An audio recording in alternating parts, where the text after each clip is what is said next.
तो एक बार आपका फिर से स्वागत है। अब हम क्या शुरू करेंगे, प्लानिंग का इम्पोर्टेंस, क्या महत्व है। महत्व तो बहुत है ना, इम्पोर्टेंस तो बहुत है। Major benefits of planning are given. Importance, क्या इम्पोर्टेंस है? Planning provides direction. प्लानिंग क्या करता है? डायरेक्शन देता है। कैसे?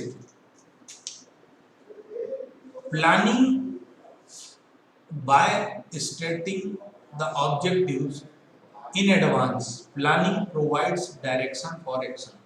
पहली चीज प्लानिंग क्या करता है? Provide direction. डायरेक्शन देना यानी किस दिशा में आपको काम करना है, किन स्टेप्स से आपको काम स्टार्ट करना है, किस स्टेप में आपको काम को फिनिश करना है, ये एक डायरेक्शन होता है। ठीक है, एक वे बताता है कि किस तरीके से आपको चलना है। Planning ensure that the goals or objectives are clearly stated so that they act as a guide for deciding the future course of action। जो तुमने प्लान बनाया है वो प्लान ये बताता है कि आपका कोर्स ऑफ एक्शन क्या होगा फ्यूचर के लिए, यानी आप किस सिचुएशन में किस तरीके से डील करेंगे, किस तरीके से काम करेंगे।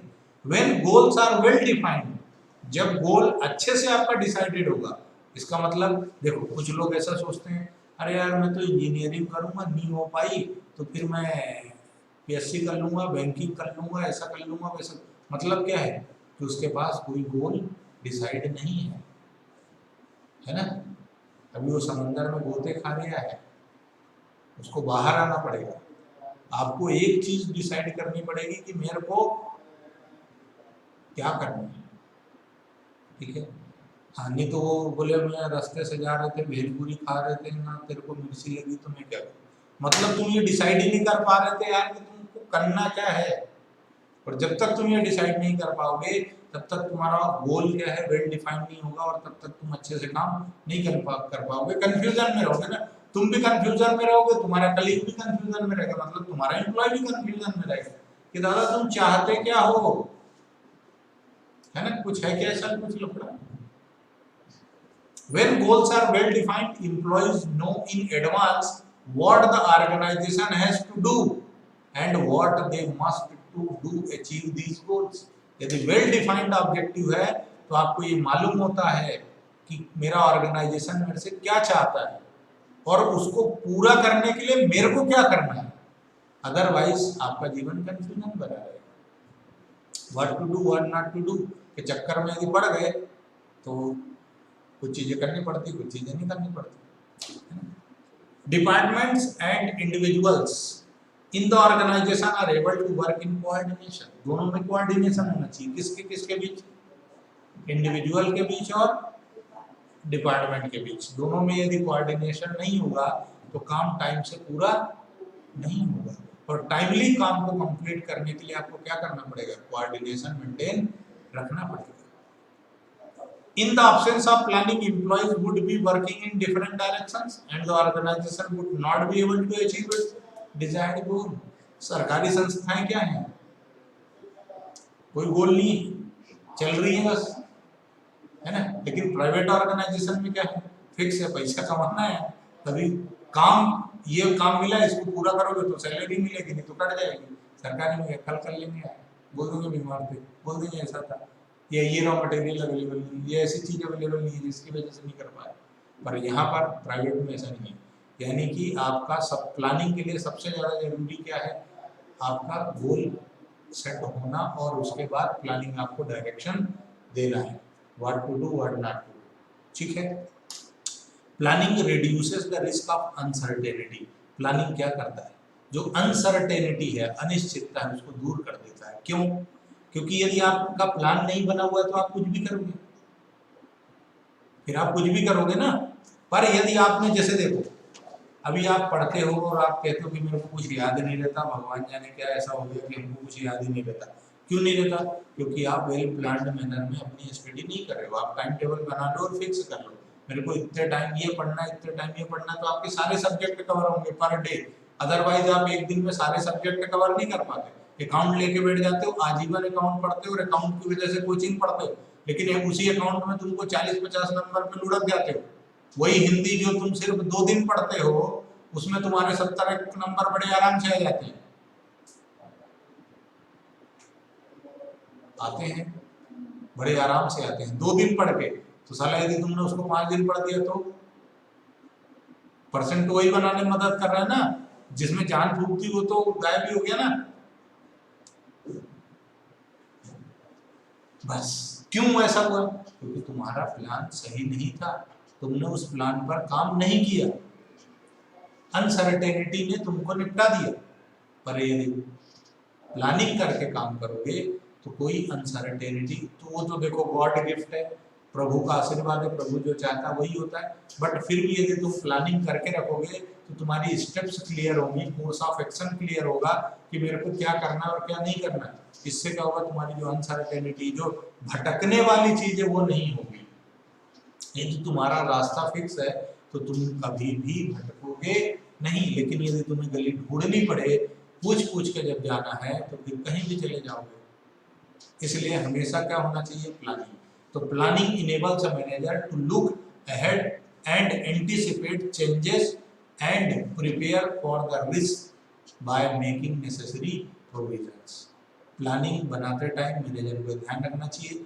इसीलिए क्या कहते हैं, हमारे पास प्लान बी है, यानी फ्यूचर में कंडीशन कुछ चेंज हुई तो हम अपने प्लान को इस तरीके से फिर इम्प्लीमेंट कर लेंगे। ठीक है। By deciding in advance the task to be performed, planning helps to deal with changes and uncertainty. The uncertainties cannot be eliminated. अरे प्रभु की इच्छा क्या है ये हमको थोड़ी मालूम है, हमारी इच्छा प्रभु को मालूम है। But they can be anticipated and managerial responses for them can be developed. मतलब आप उसका अनुमान लगा सकते हो, थोड़ा बहुत अनुमान आप लगा सकते हो। जैसे ही कैसे पेट्रोल के प्राइसेस बढ़ाना शुरू हुए तो इलेक्ट्रिक वाला अल्टरनेट पे जाना शुरू हो गया, आदमी साइकिल चलाओ, ये करो, वो करो, ऐसा करो, कारपूलिंग करो। कारपूलिंग समझते हो? अरे आपको 2 दोस्त हो और दोनों को सेम जगह जाना है तो लिफ्ट लेते हो ना, लिफ्ट लेने को कारपूलिंग बोलते हैं। लेकिन कारपूलिंग में क्या होता है कि जो एक्सपेंस होता है वो दोनों लोग बियर करते हैं यार। मतलब ऐसा होता है जैसे ऑफिस जाना है, अभी तो रोज अपनी अपनी गाड़ी से जा रहे थे, कारपूलिंग में क्या होगा, 5 दिन तू ले चल, 5 दिन ऐसा दिल्ली में होता है। हाँ, एक तो उससे क्या होता है, ट्रैफिक कंट्रोल होता है, दूसरा एनवायरनमेंट नहीं होता, तीसरा बजट भी बना रहता है। तो ये अनसर्टेनिटी तो हम नहीं दूर कर सकते, लेकिन हम उसके हिसाब से एक्शन तो ले सकते हैं। पर कब? जब हम थिंकिंग इन एडवांस हो, प्लानिंग करके रखें। तो planning makes an earnest attempt to make uncertain future events certain to certain extent. यानी प्लानिंग क्या करता है, अनसर्टेनिटी को, क्या होगा भविष्य में ये तो नहीं कर सकता, लेकिन यदि प्लानिंग है तो आप काफी हद तक उसको कंट्रोल कर सकते हो। ठीक है, बराबर।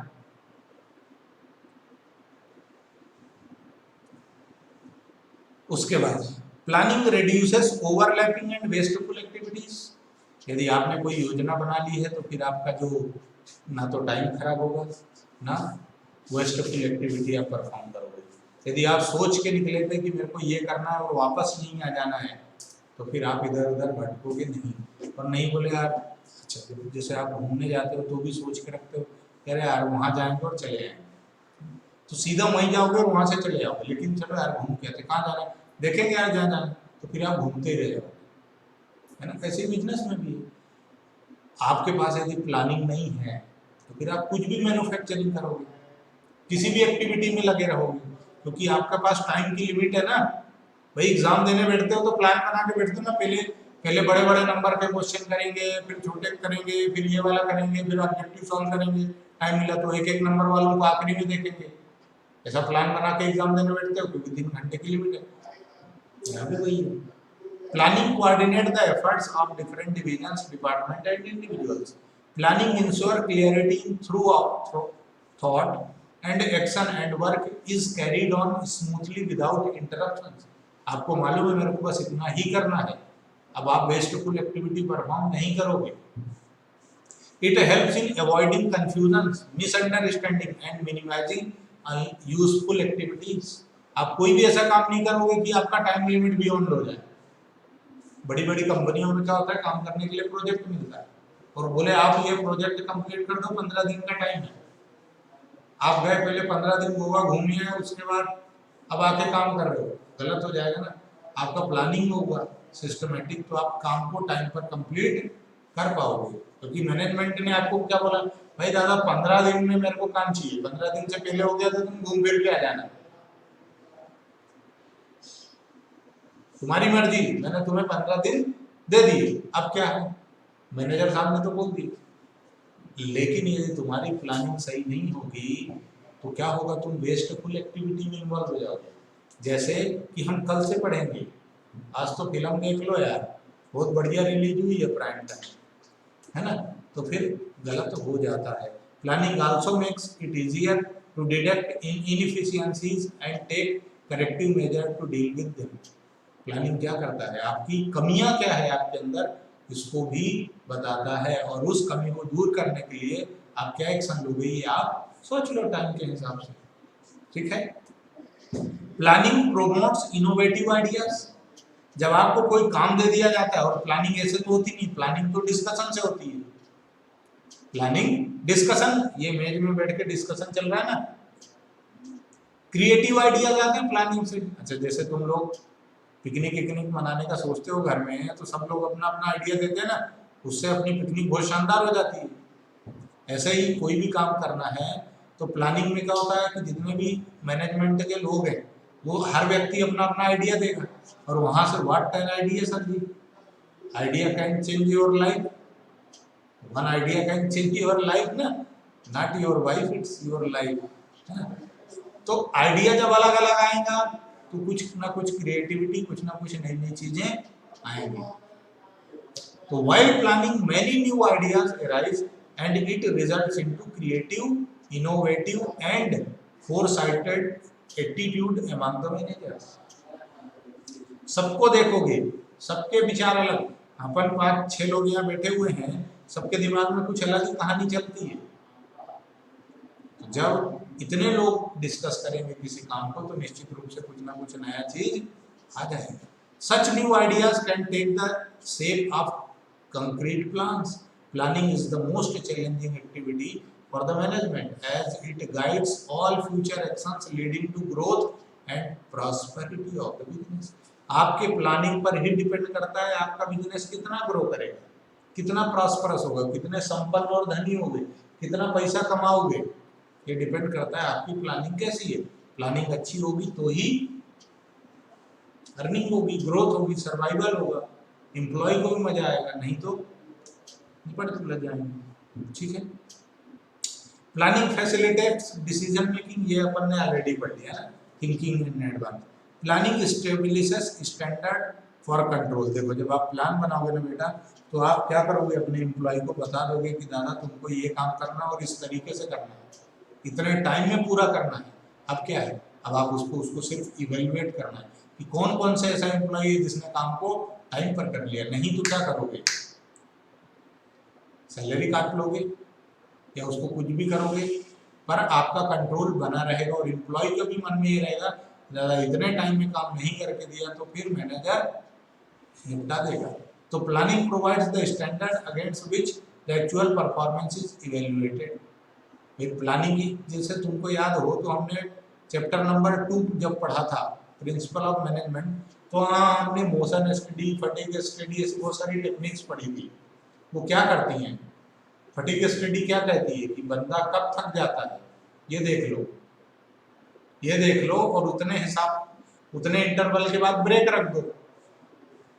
मोशन स्टडी में ये देखो कि बंदे को काम पूरा करने के लिए कितनी बार मूवमेंट करने पड़ते हैं, उसके हिसाब से आप चीज़ों को उस हिसाब से अरेंज कर दो, उस ऑर्डर में रख दो, ताकि उसका टाइम फुल वेस्ट ना हो, वेस्टफुल एक्टिविटी ना करे। वो क्या है, ये प्लानिंग है। कंट्रोल बना रहेगा। तो इम्पोर्टेंस की हम यदि बात करें तो क्या क्या है, 5-6 चीजें हैं। पहला, डायरेक्शन देता है प्लानिंग।